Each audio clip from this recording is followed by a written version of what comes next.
Hey y'all, this your girl Moments with Brittany. So yes, I'm driving. Don't mind it though, and I'm also on the way to the gym. So I'll be there in like a few seconds. So you guys don't have to worry about that.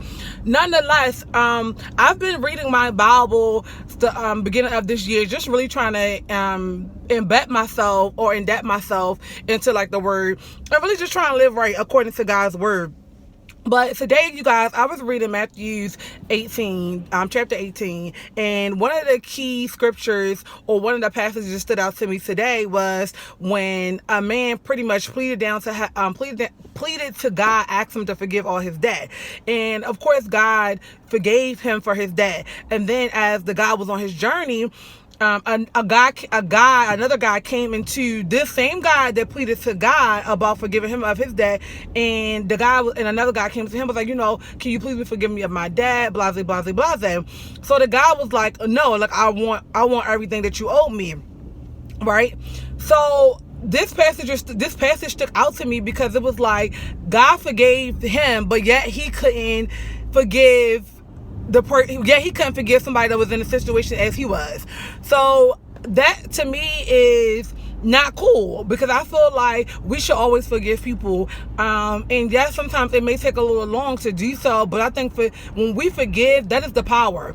And I think especially in this particular chapter, when God forgave him, but yet he couldn't even forgive the same person or somebody else who was in a similar situation. And I think that's not cool at all. And I also think that at the end of the day, that the power is in forgiveness. And when you forgive somebody, it's letting go of the situation, or it's letting go of what the person may have done to you. And I would like to say that if it's somebody that you had a situation with, or a problem with, or just an issue with in general, and you have not yet do so, pray to God and get clear words and understanding of how you should forgive the person and what should you do in order to move forward.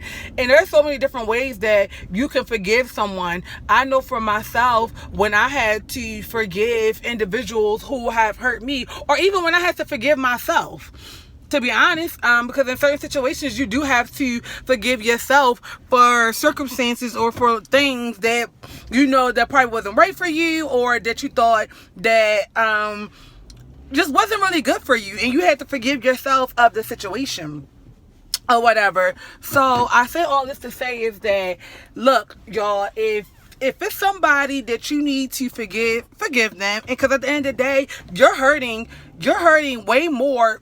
Then, okay, let me make sure I'm parking this car right. Okay, because I'm a little beast at parallel parking, but on the opposite side, I ain't really that good. So let me make sure I'm in here though, because I don't got time for nobody to be here. My Rose Red, which is my car name, y'all. Rose Red. Her name is Rose Red. And I hope I'm in the car. But yeah, so the power of forgiveness is very, very important. And if you want to read Matthew's 18, and literally the guy pleaded to God about forgiving him of his debt, and he did, and God, of course, he did it because he's such an awesome guy, such an awesome person. So he did it, or whatever the case may be, and then the same thing happened to him. And it's just like, no, what he should have done was forgive that individual too. Why? Because one, he was in that situation, so he knew how it was to be in that situation. And two, forgiving takes off the burden off of you. That's what forgiving is all about. But all right, y'all, I'm about to go to the gym.